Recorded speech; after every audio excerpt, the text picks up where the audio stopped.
Good evening, everyone. My name is Paige Disler, and I'm an MFA intern. I am with the juror, Deborah Buck, for Light and Shadow. And if you wouldn't mind just getting started, we're going to have Deborah read off her juror's statement.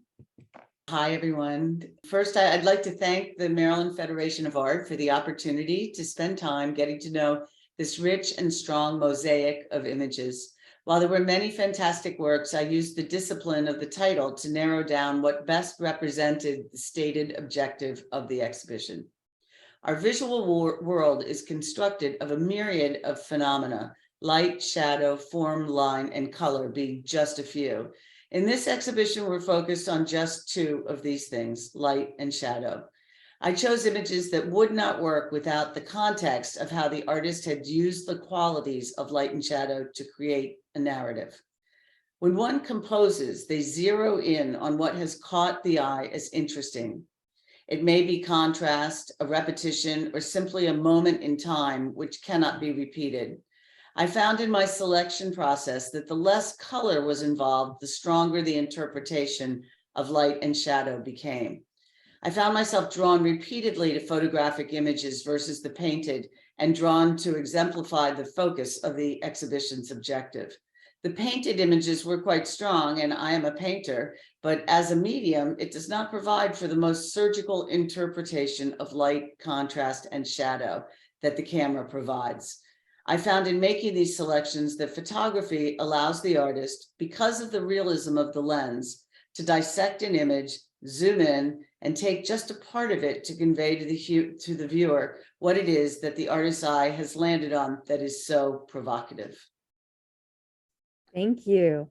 Now, before we get started, Deborah, I was wondering, did you have any expectations about the work, what you thought you might see in this show?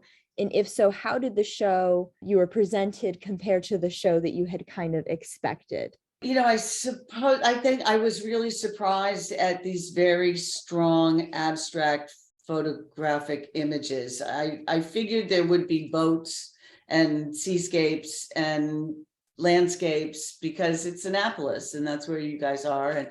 And I know that there's a lot of waterfowl art, and I'm from Baltimore originally and spent a lot of time sailing out of Annapolis on the Chesapeake Bay. So I kind of know that part of the art scene in Annapolis. So to see these very almost abstract photographic images that were really strong and provocative. I mean, they just, you know, some of them were sad, some of them were contemplative, but they were all really smart. I felt like at least the ones that, you know, I chose. So yeah, I mean, I was happily surprised by the quality. Wonderful. So to get us started, we're going to begin with the honorable mentions. First off with Brennan Connolly, Snowbound. Snowbound. It was interesting because, you know, there were lots of themes that, you know, I found myself thinking about in terms of light and shadow. And one of them was almost something that's haunted. And this house to me felt a little haunted. There's something about the scale of this house that is just wrong. It's just like, it's just too small, you know? And I know it's a real house. And I think that is what Brendan was remarking upon. That, you know, it has like the windows are sort of belong to a much bigger house, and the windows up in the top. So, and yet it conveys home and a cheer. And I thought that those were two really kind of conflicting things. And that's what made it smart for me, was that, you know, it was kind of creepy and haunted and cheery at the same time. And so, you know, I really love those kinds of juxtapositions. I love things that make you think, well, which is it? Don't know, got to keep looking. You know? So yeah, that's sort of what I was interested in this photograph. I can totally see that. It is a bit of like the uncanny valley. Yeah, or like a doll's house, or, you know, and who lives there? I mean, they must be kind of small, you know. I mean, look, and the lamp post is in proportion to the little house, it's little too. And, the sky is sort of ominous, and the shadow on the top of the house is ominous, and the lights are only on downstairs. And that little wreath, I'm assuming it's a Christmas wreath and it's snow. But there's a lot of, I think we were speaking earlier, and I was saying that, for me, questions are so important. And this image really brought about a lot of questions. And I found myself going back to it and looking at it a lot. So I thought it was very well done. Awesome. Thank you, Mr. Connolly. All right, moving on to our second honorable mention, we have Ridden into Winter by Robert Sinem. I'm sure this was oil on canvas, yeah. This is another one that, first of all, I thought that it's very well painted, just, technically very, very well painted. But he's taken, a natural environment, what could be sort of, a snow scene, and found something very odd to focus his attention on, which is this horse. And the horse is abstracted because it's covered in snow. So rather than he's painting very realistically, but in fact, what he's done is abstract the horse, which makes the horse much more interesting to look at because he's covered in snow. The way that he's painted the horse's eye and mouth and face with this red interior of the horse's mouth, and the eye with the mouth, that makes it look very surprised, as if it's been doing something bad out in the yard and it got stuck and frozen in the snow. I don't know. But I really was drawn to the imagination involved and the intellectual curiosity that it took to construct this image and to then set about painting it. So I have a feeling it was from a photograph, because the detail is so realistic, like in the shadows and whatnot. So I'm assuming that he saw this in a photograph, which is interesting too, because so much of this work was photographed. I don't know. It'd be interesting. I'd love to know from Robert Steinem whether he did it from a photograph, because that makes it even more sort of a part of this whole group, because a photograph was truly involved in the making of this image. Absolutely. I've had the great luxury of being able to see some of his other work, and his shadows are his calling card. They are so very much him, that if you see it, just especially after that horse, you're going, I bet he made that. Yeah. So I think he did the painting of the van in like in a sort of enclave, kind of outside, an abandoned kind of car van.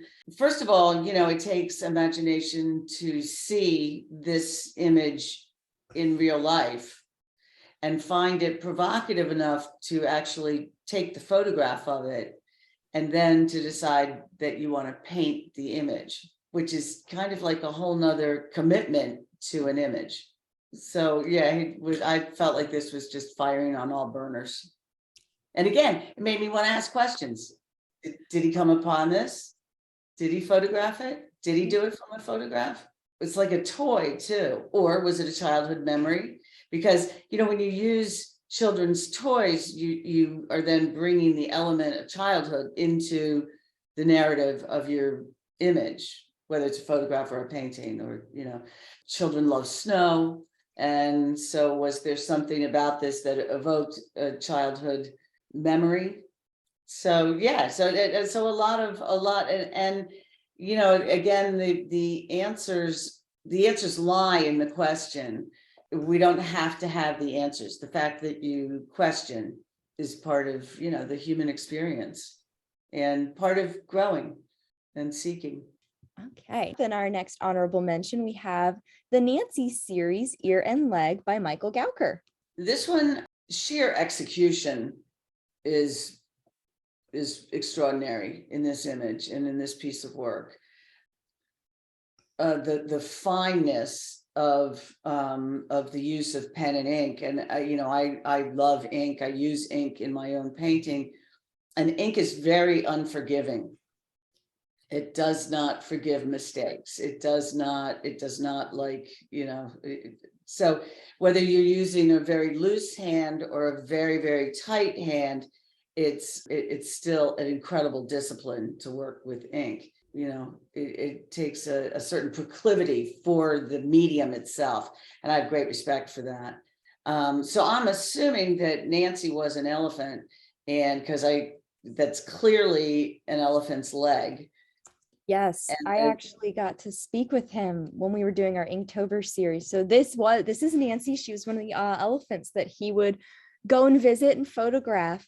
And if I remember correctly, this was part of a bigger piece that he decided to cut off. So that was like, I think it was like 100 hours of work. And he made the executive decision. He goes, I think it would be a stronger composition to cut those edges, which I'm just like, oh my gosh, like you said, it is so unforgiving. Yeah. And I just can't imagine. It's just the pain of cutting all of that hard work off. And if you ever get to see this up close, we have a video up right now of our YouTube, the Inktober series, that I will link below for everyone. But there are some up close shots of this, and his circle technique, they are tiny, tiny, tiny. Yeah. It's amazing. But he was absolutely right. I mean, the editing of your process is integral to creating strong work. And I think that he was absolutely right, that it's much more provocative without more information. Sometimes less information is better, and in this case I think that's true, because he's already told us it's an elephant with that foot, so we don't really need the ears and the tail and the trunk to know that that's an elephant. So he's boiled it down to what is the essence of this elephant. It is that skin that is mesmerizing.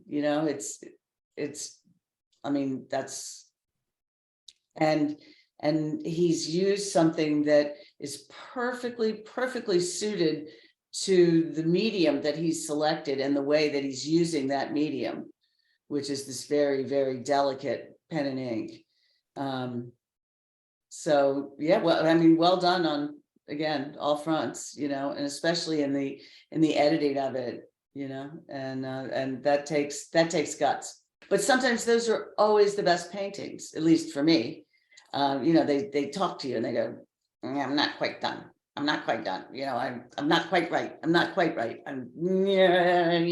It's not like fantastic. It's not really making me like, thrilled. And then you paint over top and somehow you resolve that situation. So really, that was brave to cut this down, and I applaud that. Next up for honorable mentions is Judy Gunther's Squares in Squares. I was curious about the squares in squares because it looked like squares in rectangles to me. So I wasn't really sure. I have no idea where this was taken. And I think that's great.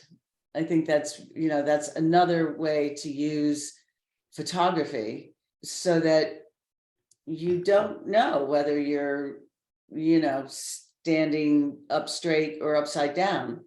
And, the patterning and the repetition of this is very, very complex. If you look at it just as pattern and look at it in an almost two-dimensional way, it's geometric, it's layered, and it's repeating, and it's going up and down and back up again. So it's very animated, even though it's just the same image repeated. So that's a good trick too. I mean, and I use the word trick in the best possible way. But yeah, I liked the movement in this. I thought this had a lot of life to it. And I got the feeling that in shooting this, that this is definitely not a just like a one-off, like boom, oh, I see something interesting to shoot it, right? That this is a constructed image. So I really liked it for its complexity and for it's like simple but complicated. And I think that those extremes are also things that, attract me to work, is, when you've got polarities. So, and sometimes a polarity, two things that are polar opposites, are actually kind of the same thing, but you have to look harder to figure out how the polarity is the same thing.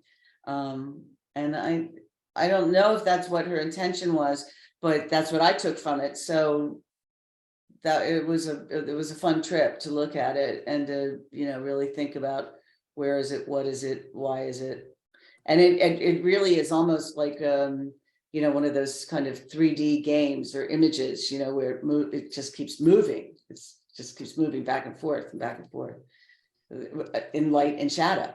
So this felt like, it was the poster child for the show. I mean, it's all about light and shadow. That image doesn't exist without incredible contrast. Our final honorable mention is Capture, Fire Spirit Trap 1, part of the Phantasm series by William Terry Stinson. You and I were speaking about this work earlier. I kept looking at it thinking, what is that? And then I was like, I don't really care what it is. I just like it. I just think it's a really dynamic image. And again, I'm asking questions. What is that? Yeah. What is it made out of? Where is it? Why is it? Did he actually make this?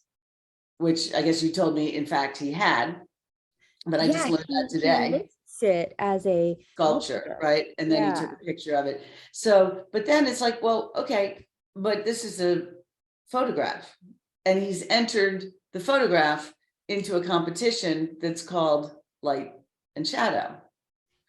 And he's entered the photograph of it, not the sculpture. This is the sculpture that he has submitted. Okay, but so will that sculpture be in the gallery? So technically, no. Oh, this is an online. So again, that's another whole question, because it's an online exhibition. Exactly. So he's using the photograph of his sculpture to enter another whole like medium of exhibition. Yeah. So I say kudos. He really, set it on its head. And when I say, is it a sculpture or is it a photograph or is it both? Or, I don't need the answers to those questions. I only need to have something presented to me that makes me ask a question. Because I'm going to answer all my own questions anyway. We all do. Yeah. And it looks, but I have, it's so 54 inches tall by 48. So I have a sense of, but unless you see a sculpture actually in a space, that's all part of witnessing it. You need to see sculpture in its place, in its intended space. So more questions like, will that sculpture find another home? Will that be photographed as well? Will he have a whole nother career as a photographer? Does he make sculptures just to photograph them? Don't know, but they're all great questions. It seems like a lot of the pieces that you've selected, when you say that you had questions, it's almost like they leave you wanting to know more. And I love that kind of method for how you've gone through and selected the work. It's not okay, well, this has a good foundation. It's not just the bare bones. It's, I need more of this. I need to know. So it's about gaining knowledge, gaining information, gaining inspiration. And so that makes us grow. And that's how I grow, by asking questions and by thinking about questions. And so for me, one of the criterion of successful artwork is that it asks questions of the viewer. And sometimes it makes the viewer uncomfortable, but I think we all have to face uncomfortable things in order to grow. And so, yeah, so I like to learn, I like to grow. And so I was most pleased by the images that told me or asked questions about something that's unknown to me. Wonderful. I love it. All right. So moving on to our juror's choice, the first of our juror's choice is by Irene Victoria. This is Prowess. Yeah, I just thought this, I felt that this photograph was very, very fine in so many ways. And this image works abstractly, beautifully. And yet, as you keep looking at it, you realize that the bottom V is the reflection in the water of the prow of the boat. And this image is so still. It was so quiet. The edges are just so beautifully rendered by the way she captured the light and the shadow. And yet, like, where's that rope going? Is it going down to the water? Is it being pulled? Is it going to be pulled? Is it coming forward? Is it a double-ended boat? Again, don't know. So it made me ask a lot of questions, but I just felt like she was using an artist's eye to look at something that is existing in the natural world and turning it into a whole nother image that, you know, it's repeating, so it's moving, but it's still at the same time. So there are many, many paradoxes that are in this photograph. And so I felt like I felt a real intelligence in this photograph, as well as professional prowess in her ability to capture this. I'd be very surprised if she's a beginner photographer, right? I think it was like, wow, that is really great. And there's something really classic about it. You know, it sort of has a lot of classicism in it, in composition and formally. It works. I think that's what I'm trying to say, is that this image works so beautifully in a formal context, in its sense of proportion, its weight. Yeah, and I was really very, very struck by it. I don't want to say that I don't have much to say about it. It's just that it's kind of left me speechless. It kind of Yeah, right. for itself. Right. Yeah. It's like, you know, looking when you see Michelangelo's David, like, what are you going to say? Wow, that's really good. Right. This is like that. It's just like, bam, nailed it. Absolutely. Yeah. Next up for our juror's choice is Wayne Gunther's Early Morning Bikes. You know, again, I thought I was confronted with so many incredibly professional images. And so in some of them, like in these, like the one before and like this one, I just feel as though there's a master's touch in catching this moment with the shadows of the bicycles, and in that grid. So it works again, it works as an abstraction. If you like blur your eyes and you see that he's working with, you know, the grid of the lines of the bike lanes and stuff, and then the grid within the sidewalk or the street, and then the circles of the bicycle wheels and the ellipses, so that, you know, and the human element is actually kind of lessened, even though these are people doing something. I feel as though this really worked in an abstract way. And again, the composition of it was spot on. You know, also the questions, like I don't know if they're in a race. They don't appear to have numbers on their shirts. So then I thought, well, maybe it's like Amsterdam, like the sidewalk kind of looks like Europe, or, you know, sort of maybe a Danish city where, you know, there are tons and tons of bicycles, or maybe they're just all on their way to work. So do they know one another, or was this just a moment, that he happened to catch? And so part of that professionalism is to be on call to catch a moment like that, to be using your eyes all the time, to be awake, to be present for images. And I think that's, that's, at least I know as an artist, that's how I feel. I feel as though I'm always present with my eyes. I'm always looking, and kind of recording and thinking about shapes and forms and color and light, shadow, and how is that going to end up in my own work? And it keeps you ready to understand it when you get it in a painting or in a photograph. So I just, and I think this photograph also has a lightness of being. The human spirit feels light, even though they might be competing or they might be rushing to work and doing their thing. But there's something about the bicycles and the way he's looking at them that felt, there's a happiness in this photograph without being saccharine, without being, I'm so happy I'm on my bike. It's just like, and I really like that. It's not heavy-handed. So I was glad that this was big, that this was, not tiny. I'd love to see it even bigger. The Gunthers they travel, like you were saying, like they're on call, they travel together Okay. all over That the makes sense. world. I've Sense. seen pictures they've submitted from Dubai, from just everywhere.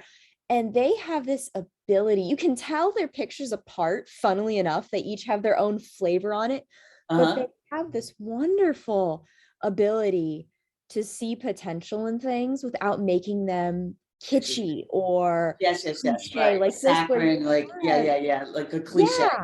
yeah, Yeah, and it is fantastic. yeah. Yeah, that's like bringing the intelligence to your eye. This is when they're, your head and your eyes are working together that happens. Next up in Juror's Choice is by Grace McCoy, and it is Elena Seated. So this one blew me away. So many dichotomies with this image. I think this is a very brave photograph. We're very used to seeing nude women photographed in their attempt to be pleasing to a man. And this is clearly not the case of Alana. She, it's a very classic pose that she's seated in. Like you could imagine George Washington in that pose, but she's a woman and she's naked and she's tatted up. The light, he's rendered the light in such a painterly way. And I think that's what I was really, really drawn to in this one. The modeling of her flesh. She's really using the light to model this flesh, to make it feel real, to make it look soft. And she's vulnerable. She's very vulnerable, and yet she's so strong at the same time. She has strong arms, strong hands, strong feet, and yet she's completely naked, and she's naked of any ornamentation. She's not wearing a necklace or a ring or anything that tells us anything about her identity. We can't really see what her tattoos are, but we know she's got tattoos. So and again, I felt as though the photographer loves this woman. She may just love her in her flesh and bones, as a figure and as something that she's photographing, or she may know her very well. I'm not, I don't know. But again, it made me ask, right? Do they know one another or not? Because there's a distance that she's using the camera to portray.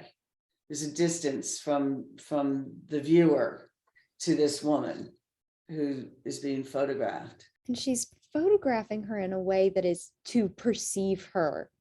It's like, is this how she sees her? And she's got such a strong presence without looking at you. It's Right, exactly. really Right. impressive. I'm just like, this is a powerful woman. This is a powerful woman. Yeah, and so it is totally contraposed to how women in portraits have historically been idealized. Usually they're looking straight at you with, sort of doughy eyes and and in kind of a vulnerable position, and yet this woman is retaining all of her strength and her power. So she's totally in her power, and the photographer has captured that, and that's powerful. And as a feminist, I say, right on, and I'd like to see more of that. It's great. It's just really, really, really strong. So I love this because it's history bending. It's like, just look at her, just look Yeah. at her, look at the strength in this woman, and applaud it, and the strength of the photographer in shooting the photograph and presenting it. So yeah, I felt very strongly about this image. I thought it was just amazing. All right. Next up for juror's choice is Dennis Sivak, and it is Wall Rack. So this one, again, I keep talking about, finding the abstractions in photography. And I think that it's a very powerful way to use photography. He's using, but this is not just light and shadow. This is light, shadow, and color. And so I think that this image works beautifully as an abstraction. And if I saw this as a painting, I would be intrigued by it. The combination of the shapes and the repetitive elements, and then it's kind of torqued because it's a shadow. It's not taking a picture of something, it's taking a picture of something's shadow. We think we know what that is, but we don't really know 100% because he's left the bottom of it. So we don't have all the information about it, which is why it can be abstract. And so then he's using, two complementary colors, and then this very dark shadow, which plays in as a color as well.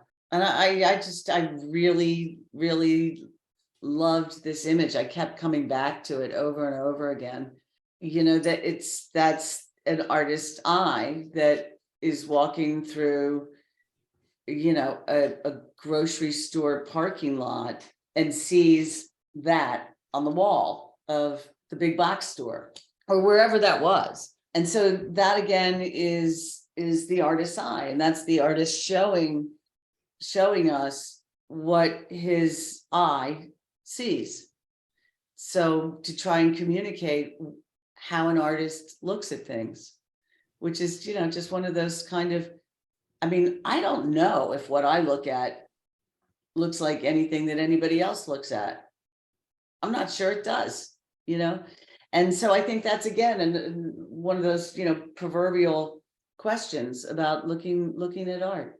I felt very, very strongly that again this was somebody who does a lot of looking. This wasn't happenstance. This wasn't just a lucky shot. This is somebody who does a lot of looking and thinking while looking. And also, it provokes kind of a wonderment in me to the whole process of looking. It's just wonderful to be able to be excited about what you see. I don't know what it's like not to be. So, but this painting sort of conveys to me somebody who sees things the way I do. I would have stopped and said, wow, that's pretty cool. Look at that light. Look at that. Look at those two colors together. Oof. That makes me want to go like hit the studio. That's a great gift if you can convey that, like from one artist to another, like, oh, this is my artist's eye. This is my artist's head. This is how I go through the world. These are the things that stop me, that I want to hold on to. Like I really got the sense that he like just wanted to hold on to that second of light and shadow. For our final juror's choice tonight, it will be Leslie S. Kiefer's Rabbit Eyes. This one fascinated me on all sorts of levels. I can't quite figure out where the rabbit is. The rabbit's in the magnifying glass, but I don't see, usually you see the rest of the rabbit, right? Or you see what's being magnified. Or is that a mirror? It could be a mirror. Yeah, that's possible too. But it feels like Alice down the rabbit hole in Japan. It feels as though you're entering another world through that portal. And the mask is very animated. It's very alive. And it just, again, lots and lots of, and then the ginkgo leaves. So I don't know where the ginkgo leaves came from, or whether they were just scattered there, or whether she happened upon this, or did she set it up? I don't know. But I think it's very, very mysterious. I think I don't know, I have a thing kind of for rabbits. They seem mysterious to me, rabbits do, and they're also very animated. Yeah, this was so mysterious to me. That's why it made it and was, one of my selections for the choice, because it was just so mysterious. And yet they're everyday things. I mean, they're not that unusual, whether it's a magnifying glass or a mirror or what. And the no mask is, it's a Japanese mask, lots of, they're all over the place. And the rabbit looks as though I don't think he's a real rabbit. But I found myself like looking really closely, and getting like really wanting to interface with this image. And I spent some time really puzzling on it. So I felt, again, as I've said about most of these, the juror's choice and the honorable mentions, is that this compositionally becomes abstract. It becomes an abstract image in and of itself of disjointed things. They've been arranged, I believe, not just sort of stumbled upon, but I think they've been arranged. So it's like a still life, but it's not, and it's not conforming to like the rules of still life. It makes you think about rabbits and ginkgo leaves and the mask, and there's something scary about the mask. Like it's almost like a death mask, or a mask without a person ends up having lots of connotations. So it definitely felt very abstract. And then of course there's the way she handled the light with the rabbit in the mirror or the magnifying glass, whichever it is, and then the light coming through the window on the mask again becomes kind of abstract, with that sharp line of the shadow going across the table, and just and also that it's like a still life, except it's just not contrived. It's not contrived. It feels as though it just happened. I think that I'm very attracted to that element of things that, are, again, using an artist's eye to look at the everyday and say, that's beautiful. That's provocative. That's transporting. That makes me want to know more. All of which I think are just, really good things. It almost reminds me of, I'm trying to remember them, but the still life paintings, I believe they were French, but they all had the themes of like death and decay in them. They would all have these things like butterflies and roses, and like you had said, death masks. And yeah. Very Victorian, and when you right? said it really does read like that. Right. And also I frequently think about it. I'm always looking at Victorian jewelry, like funeral jewelry, where someone's hair was cut off and put in a ring with a glass back on it. So there's that like frozen in time kind of thing. And that's like a musing, in that piece of jewelry, that's a musing on life and death, and what is alive and what isn't, and the passage.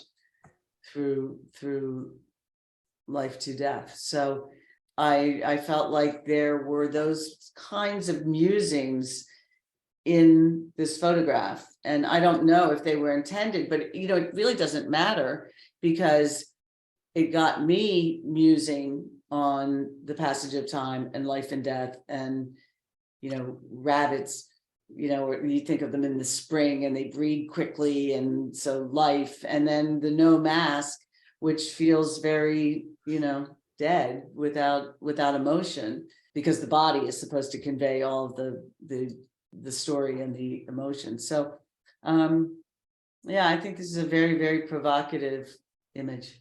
Very smart. Very. Right. Thank you again so much for jurying this show for Yeah, us. We're so thank you. appreciative. That we didn't talk. It was interesting because I said I submit my own work, and so I just have renewed respect for anybody who volunteers to be a juror, or who accepts, because it's a significant amount of work. It is. But I felt like it's a good tool to have, and I used my brain in a great way. So I had to use my curating head, and I like to curate as well. So I like looking at other people's work. It informs me. Thank you so much, Miss Deborah. Great. Thank you. Take care. Have a good evening. All right. Have a good night.